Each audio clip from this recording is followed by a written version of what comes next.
Hello and welcome to a brand new episode of Beat the Experts, brought to you by Falcone Moon Ford. Alongside Mike Bires, I'm Andrew Chiappazzi. AJ, we have 2 more weeks to the regular season in high school football. So far, 8 local teams have clinched playoff spots. West Allegheny, Blackhawk, Elcopa, Beaver Falls, Freedom, Riverside, Olson, Rochester. This week, 5 more teams can get in. Beaver, Central Valley, Quaker Valley, New Bright, and Southside. AJ, let's break down some of our games. Yeah, you know, and Aliquippa can wrap up his section title this week. As you mentioned, the Quips are already in the playoffs. They'll host Keystone Oaks, and really the story for the Quips all season long has been this incredible offense. Eli Kasanovich completing over 70% of his passes and has thrown for 26 touchdowns. Avante McKenzie, another 1,000-yard rushing season. Will Gibson is catching everything in sight. This offense is averaging 54.6 points per game, the most in the WPIL. Prior to the season, I think we may have thought that this game against Keystone Oaks might have been Aliquippa's best test this year. Not going to happen. Aliquippa is going to roll easily. This is going to be another blowout win for the Quips, and they're going to keep on marching into the playoffs. AJ, you're right. I believe the Quips have had 8 consecutive mercy rule games, blowing out people left and right. Like you said, the offensive stats are unbelievable. Eli's actually completing 72% of his passes. Chief McKenzie, the running back, over 4,000 yards in his career. He leads Beaver County with 19 touchdowns. But of course, the national spotlight may be shining on Carl Ashby Stadium Friday night because MJ Devonshire, receiver defensive back, has already returned 8 touchdowns on punt returns. The national record is 9.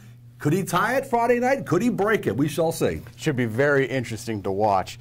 Several teams, as we mentioned, have a chance to clinch a playoff spot Friday night. And one of those teams is Central Valley, which has bounced back from an 0-4 start to win 3 of its last 4. The Warriors travel to South Park.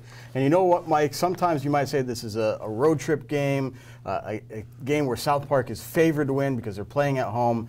I don't think so. Central Valley is a much different team than they were at the beginning of the season, and they're driven. Speaking to them after the blowout win over Hopewell last week, they mentioned that they want to prove that they are a legitimate playoff team. They felt that they were kind of left for dead after that 0-4 start. So this is a very driven Central Valley team. They're going to be super focused on Friday night. They're playing much better football. They're more dynamic on offense. Amir Dudley, their quarterback, has been much better.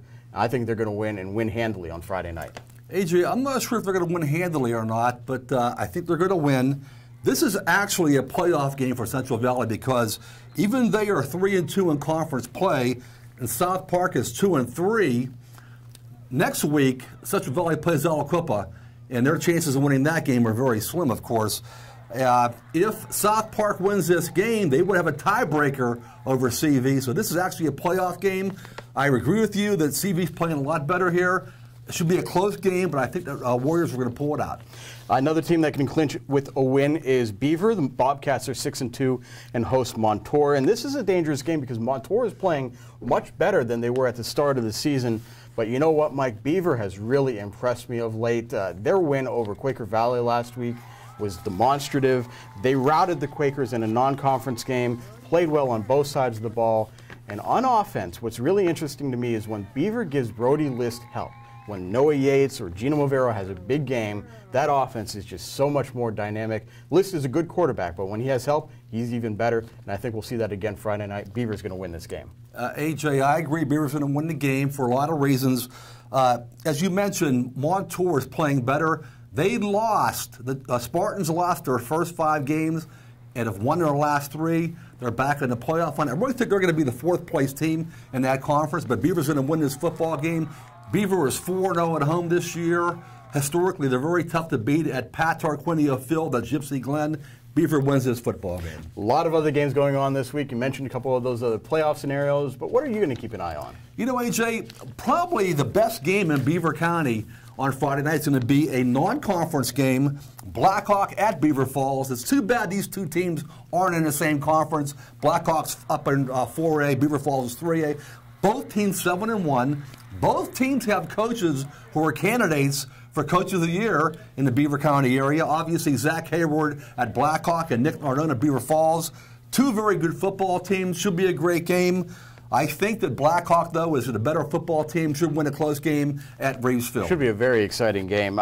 New Brighton is one of those teams that can clinch a playoff spot with a win Friday night. They play Shenango. Shenango's not a good team. New Brighton's going to win this game, and it's very interesting to see how the Lions have turned this around.